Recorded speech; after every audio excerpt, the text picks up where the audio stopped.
Good evening and welcome to a late night Thursday edition. What's this hair doing? I got one hair going out. Of Warrenton's finest fantasy football league week 5 recap, week 6 preview. It is I, Jeff Darling, your host and your commissioner, and not much else because I'm losing a ton of games. Anyways, it's Thursday night. Football's going on as we speak. I don't have it on though because I didn't want to have any of my commentary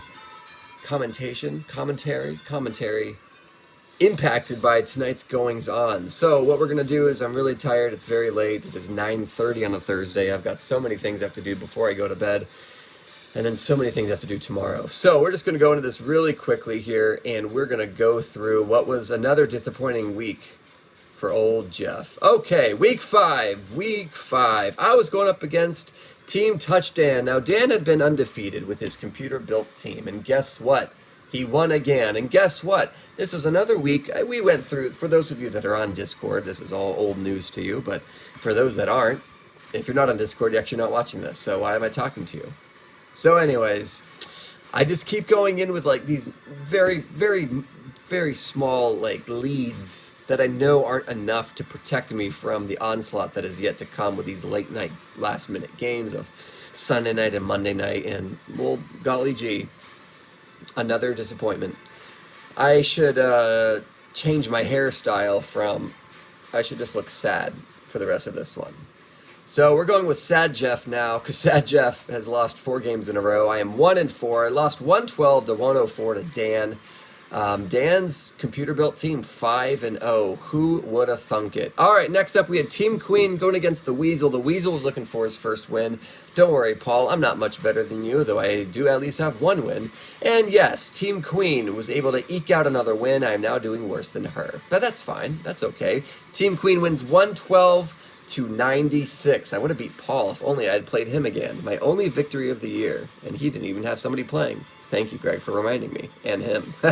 Next up, we had Sean taking on Jason. Now, guys, this came down to exactly what I was hoping it would come down to, which would be the true test of the Malik Neighbors, Travis Kelce. I can't sit like this anymore. Pardon my eye and my overall mentality and psyche. The Kelce Neighbors trade, and it came down to that Monday night game. Sean with Kansas City's defense. Jason with Travis Kelce Swift. I think he'll hyphen his name. I'm pretty sure he's going to hyphen his name. Kelce Swift. Swift will come last. Because you do that when you have $1 billion. Or multi. Greg, tell me how much money she has.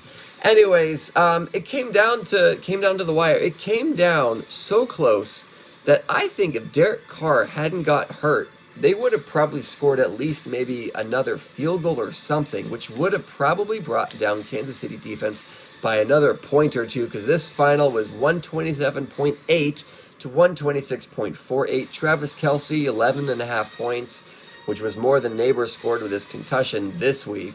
But still, that trade proved disastrous, Jason, because with Malik Neighbors, you would have still lost technically, because he would have had Kelce and Neighbors wouldn't have played for you, and you would have had to play somebody else off your bench, which is, all right, you don't have any other tight ends. All right, I guess it's all starting to come together. Sean, you're only slightly bad for taking advantage of Jason's lack of knowledge. Okay, next up, we had Gone Fishing going against Team Midnight, and this one, back and forth to the wire. We actually had a couple games that came right down to it. And Mike needed his kicker to kick him some kicks, and Matt didn't need that to happen. And a couple missed kicks, extra points here and there, back and forth, and ultimately Mike pulled away, remains undefeated. I think I'll have to check in a second, but beats Matt 117.5 to Matt's 114.4. Matt, you've had 3 heart attacks in a row, buddy. I hope you are doing okay. Next up we had, oh, my phone fell over. Next up we had Brandon going up against Carlos, and Carlos wins. Brandon, I'm sorry, but you gave him his first victory. Carlos crushing 111 to Brandon's 85. And finally, Carlos played someone who was worse than him, at least score-wise, this week. Brandon had some points on the bench, but really not much was there. Not much would have changed the outcome of this one. Final matchup of Week 5 was Greg going up against Michael, and Michael was riding high on a nice win streak, but Greg, after he started pouting and changing his name to My Last Year, has gone on a torrid win streak and has now won, I think, 3 in a row perhaps, and won 139. I believe he had our highest score of the week to Michael's 117. Michael, you could have beat half the league. You just played the one person you couldn't play. In fact, you would have beaten everyone else but 2 other teams. I actually would have beat only 2 other people. Guys, my team's not that great. Not that great, but that's okay. Let's look ahead to Week 4, but first let's take a look at our quick standings. In our standings in the East Division, Dan undefeated still at 5-0. Sean nipping at his heels, 4-1. Jason slightly above average with a 3-2 record. Greg with a 3-2 record. Gone fishing 2-3, and yours truly, Dallas Jeff Boys 1-4. Next up in the West, we've got Mike, 5-0. 2 undefeated teams after 5 weeks of fantasy football. It's very impressive. Then we've got the Overachiever at 3-2. Team Queen, 2-3. Carlos and Brandon, both 1-4. And Paul, 0-5. Golly, put me up against the West Division. I think I might be able to win one. All right, well, let's see who I'm playing this week. All right, so scoreboard for Week 6. Projection. It's going to be a little bit messed up because the Thursday night game is already going on, but I'm playing Greg, hoping to break his 3-game win streak, trying to break my 4-game lose streak. Right now I'm projected to lose, however, 110 to 103, and Greg has a 2-point lead on me right now. I don't know how far along the game is, so maybe that's good, maybe that's not. Gone fishing, going up against Team Queen, 2-3 teams. One's looking to get to 500.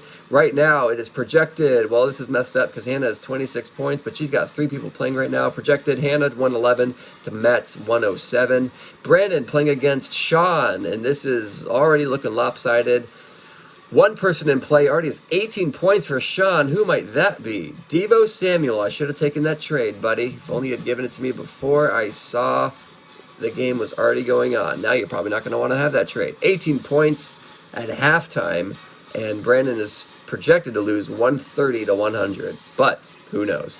Next up, Michael taking on the undefeated Team Touch Dan. Right now projected Michael 111 to Dan's 103. Can the streak of the undefeated computer pick team be broken? Let's find out. All right, then Carlos taking on Jason, our other computer team. Right now projected Carlos 91 to Jason's 102. Then our last undefeated team taking on our last undewind team. Unloosed, lost. Mike playing the Weasel, 5-0 versus 0-5. Right now projected Mike 104 to the Paul's Weasels, 107.8. Okay, guys, that's my crunch time quick video. I'll talk to you guys later. Let's see, we got some nice playoff baseball going on tonight. We got some football going on tonight. There's the Northern Lights sound right now. I went outside, couldn't see it with my naked eye, but if you put your phone out and put on night sight and take a picture, you can see a little cotton candy up in the sky. Kind of cool, but is it really cool if you can't even see it with your own eyes? Probably not. I don't think so. Anyways, I've been really busy. We have chickens now. Eggs probably won't come for another couple months, which is a little disappointing, but for now they're going to freeload, and then we're going to eat their eggs. It's kind of weird when you think about it. Anyways, busy times here at the Darling House, except I'm not working, but I'm somehow busier than when I'm working. Okay. Have a great night. I'll talk to you guys later.